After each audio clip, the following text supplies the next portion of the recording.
اگر کسی سے اس لیے محبت کرتے ہیں عقلاً کہ وہ صاحب کمال ہے تو اس سے پیار کیجئے، بالا بل اولا بے کمال ہے۔ اگر کسی سے اس لیے پیار کرتے ہیں کہ وہ صاحب جمال ہے تو اس سے پیار کیجئے، کشفت دجا بے جمال ہے۔ اور اگر کسی سے اس لیے پیار کرتے ہیں کہ وہ اوصاف حمیدہ کا مالک ہے، ایک اچھا انسان ہے، تو پھر اس سے پیار کیجئے، حسنت جمیع خصال ہے۔ تو پھر بے ساختہ پیار کیجئے اور کہیے صلو علیہ وآلہ۔ آقا کریم علیہ السلام کی خدمت میں ایک صاحب حاضر ہوئے اور انہوں نے اپنے امام کی شکایت پیش کی جو لمبی نماز پڑھاتا تھا۔ انہوں نے کہا حضور اگر یہ سلسلہ جاری رہا تو میں جماعت سے نماز نہیں پڑھتا۔ تو آقا کریم علیہ السلام سخت غصے میں آئے، فرمایا تم لوگوں کو جماعت سے اور امور دینیہ سے، امور اسلامیہ سے منفرد کر رہے ہیں۔ حالانکہ اگر کوئی شخص نماز میں قرات لمبی کرتا ہے تو وہ یہ جو عمل کر رہا ہے اللہ کی رضا جوئی کے لیے کر رہا ہے۔ قرآن پڑھنا افضل ہے اور نماز میں پڑھنا اور افضل، تو جو افضل ترین عبادت ہے اس کو بھی طول نہیں دے سکتے آپ، تو پھر میں اپنی گفتگو کو کیوں طول دے سکوں کہ جس سے لوگ اذیت میں مبتلا، کسی کو نصیحت کرتے ہوئے، کسی کو تلقین کرتے ہوئے حد سے تجاوز نہ کریں۔ دین کی حکمت یہ ہے کہ آسانی سے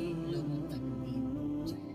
ہاں جہاں دین نے ہمیں سختی کرنے کی تلقین کی ہے ایک الگ بات ہے، اور جہاں نہیں کی تو ہمیں کوئی عقل۔ سورج کو گرہن لگ گیا، حضور نماز کے لیے کھڑے ہوئے، نماز پڑھاتے پڑھاتے حضور نے ہاتھ آگے بڑھایا، پھر حضور نے ہاتھ پیچھے کھینچ لیا، سلام پھرا تو صحابہ نے پوچھا حضور آج نماز میں آپ نے ہاتھ آگے بڑھا لیا تھا جس طرح کوئی چیز پکڑنے لگے ہو، پھر آپ نے ہاتھ پیچھے کھینچ لیا، کیا ماجرا ہوا؟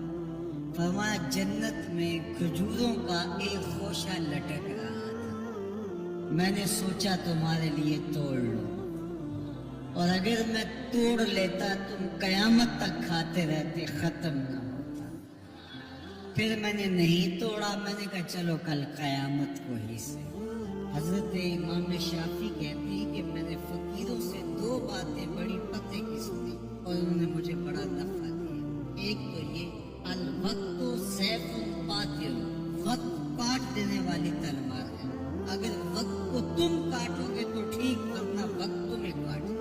اب تمہاری مرضی ہے کہ وقت کے گھوڑے پہ تم سوار ہو کے اپنی مرضی سے وقت کو چلاؤ، یا پھر تم وقت کے رحم و کرم پہ ہو اور اس کی موجیں تمہیں جس سمت چاہے وہاں لے جائیں۔ اب تمہارا اختیار ہے کہ تم اپنا وقت کیسے گزارو۔ دوسری بات جس نے مجھے بڑا نفع دیا وہ یہ کہ اپنے آپ کو نیکی کے کاموں میں لگا دو، ورنہ نفس تمہیں برائی کے کاموں میں مشغول کرے۔ اپنے ارد گرد تانا بانا ایسا کرو، اپنے حالات ایسے بنا لو، اپنی دوستی ایسی بنا کرو کہ تم نیکی کے ماحول میں رہو، ورنہ شیطان نفس تمہیں شر میں مبتلا کرتے ہیں۔